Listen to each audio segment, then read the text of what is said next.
Биздин жамаатта каадага отурганда сөмөйдү көтөргөндөр бар. Аттахият башталгандан салам бергенге чейин көтөрөттөр. Эгер ошол адамдар имамчылыкка өтүп калса, жамаатка зыян тийбейби? Ошонун туура жолун айтып берсеңиз, Аллах сизден ыраазы болсун дейт. Аллах сизден ыраазы болсун деген менен сизден менен бизден де бир эле там айырмасы бар да. Сизденге сы, бизденге бый кетет. Ошол жерге сен сизден дебей, бизден десең, жалпыдан ыраазы болсун деген дуа болот, пайда болот, урматтуу бир тууган. Эмне керек сизден деп мага мынтип неме кыласыңар? Баарыбызга ыраазылык керек. Ошон үчүн Аллах бизден ыраазы болсун десең, бул жакшыраак болот да. Аттахиятта кол көтөргөндү биздин молдолор көбү кол көтөрөт, анткени бизде фик кайдан деген китеп бар.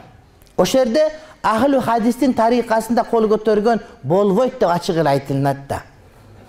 Бирок ошол ачык айтылган тексти биздин баазы молдолор туура эмес түшүнүшөт да. Ахли хадистер колду мына минтип көтөрөт. Ана ушундай көтөргөн болбойт деп айтылат. Мулла Али Каринин Тазиинул Ишара деген китебинде Ашхаду ан ла илаха илля деп көтөргөн мустахаб деп айтылат, урматтуу бир тууганым.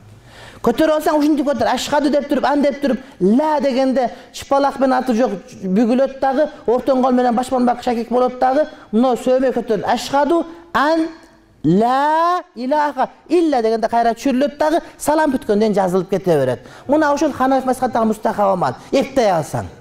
Эптебесең жөн эле тура бер, ушундай кылып бүтүрүп кое бер.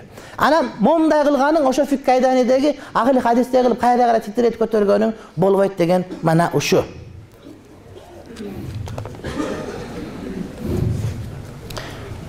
Жума намаз 12, анан 18 окулат, кимиси туура.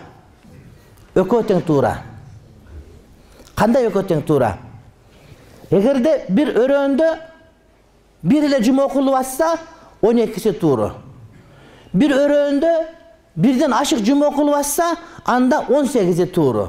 Мулла Али Кари Фатху Бабил Инаяда айтат, урматтуу бир туугандар, ихтият пешин важип дейт. Ихтият пешин Шафии, анан Ханафи мазхабта мутаахириндерде бар, ал эми Малики менен Хамбалиде бул жок маселе. Эми бирок ушул маселе, урматтуу бир тууганым, катындарыбыздын бар жолуга түшө элек, эркектин бар намаз кылган боло элек учурда ушул маселени биз козгобойбуз деп айтабыз да. Ошого окугандар окусун, окубагандар окубасын, бири-бирине мышыгын пуштебесин. Аны териштире турган убакытка нидаят о биздики деп айтабыз азыр. Балагат 12 жашта намаз буйрабы же гусул важип болгондон баштаппы? Гусул важип болгондон баштап.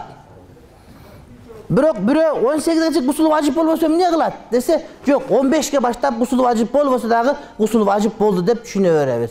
15тен баштап. Апам 70 жашта, даарат такыр турбайт, инвалид 2-группа, хаж парыз болобу дейт.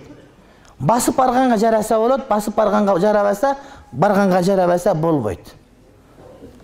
Даарат турбайт, даарат турбаган менен тың болушу мүмкүн, чуркап жүрө бериши мүмкүн. Анда парыз болот.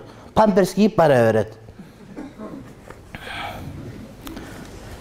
Нике жаңылоо деген барбы? Талак түшпөй туруп, күмөнсүрөп, талак сөзүн айтпай туруп, ушул жөнүндө кеңири түшүнүк берип коюң дейт. Эми базыда маселе талак айтылган болот, түшкөн түшпөгөнү билбей калат. Түшкөн болсо бир талак түшкөн, болсо түшкөн эмес болот. Ошол убакта этиятан нике кыйып койгон учур болот. Илим жетпей калганда. Анткени түшсө бир талак түшпөсө жок деген сөз. Анан бирок жанагыда 3 талак түшүп калышы мүмкүн, же түшпөй калышы мүмкүн болгондо, бу жерде этият нике болбойт, аны такташ керек болот. А жерде же болот, же болбойт да, ошон урматтуу бир тууганым, ошого маани бериш керек. Касыр намазы жөнүндө айтып берсеңиз, 40 күн 4 айга чыкканда касыр окулабы же толук окулабы дейт. Бул абалга жараша. Эгер десем Баткен шаарында келип, Баткен шаарынын ичинде канча мечит бар? Баткен шаарынын ичинде 17 мечит бар. 17 мечитке 3 күндөн бөлүнгөндө канча күн болуп кетет?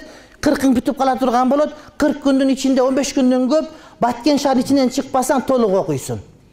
Бирок Баткенде 3 күн шаардын ичинде, анан кийин чыгып алып Кабытка 3 күн, анан чыгып Дарага 3 күн, анан чыгып Бужумга 3 күн, анан Чекке 3 күн болсоң, анда кечке касыр окуп жүрө бересиң.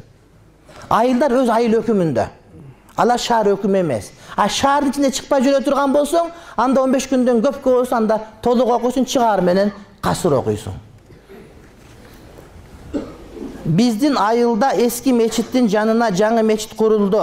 Жума намазда жамаат bir мечитке батпай жатат, эки мечитке бөлүнүп окуса болобу? Бирөө эки мечит бири-бирине тийбей турат, аралык 11 метр дейт. Экөөнүн ортосу эгерде экөө бир короодо болуп турган болсо, bir мечит эсептеле берет. Эгер экөө бир короодо турган болсо, bir мечит эсептелет. Анан жолдун бияк бетинде bir мечит, бияк беребе мичбет болуп машина өтсө болбойт. Анан коронун ичинде бол 11 метр болсо машина өтөп, бирок айрда машина жол жок, ал экөөнүн ортосу тегиз аянтча кылып коюш керек, сап уланып кете турган болсо боло берет. Кээде кар жаап калганда сап уланбаса деле, эки мечит бир короодо турган үчүн анда болот, урматтуу бир тууганым. Анда болот. Анан кээ бир алдын өтө такыбалык кылып, үстүнө кыша тосуп коюш керек, сап уланыш керек falan түкүндөйт. Эгерде бир короодо турган болсо, bir мечит өкүмүндө болот. Жума окууга шарты жок, айыл 300 калкы бар, жерлерде жума окууга уруксат берилген кагаздары бар, кандай кылсак болот дейт. Кандай? Жума окууга шарты жок, кагаз берилбейт. Кагаз берилген, демек шарты болгон үчүн берилген деген сөз болот да. Мына ушундай.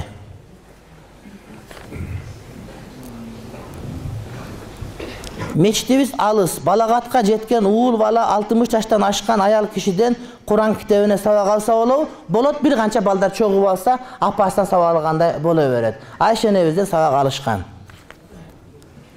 Анан бирок ушундай жаш болсо, 60тан ашкан апа болсо, ал-каваид деп коет, отуруп калган аялдар болсо, анда болот, урматтуу бир тууганым. Анан жашыраак келинде сабак берсе болбойт.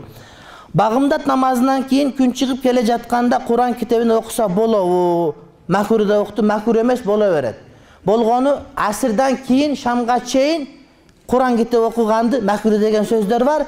Анткени күн батып баратпайбы? Анан барып отуруп көзгө оорчулук келет да ошол убактачы. Шам жаксаң күн жарык, шамга зыян, ысырап болот. Шам жакпасаң күн баргандан караңгылап көзгө зыян. Ошондо эми азыр свет жагып алып окусаң боло берет. Макур ошондой себептен улам болгон. Балам уктар алдында чогуу уктайт. Кайсы сүрөнү окусам болот? Яшын окуңуз, башка окуңуз. Өрүк дарагынын тагига удобрение катары ажатканадагы нерсени алып көмүп салса болобу? Болот.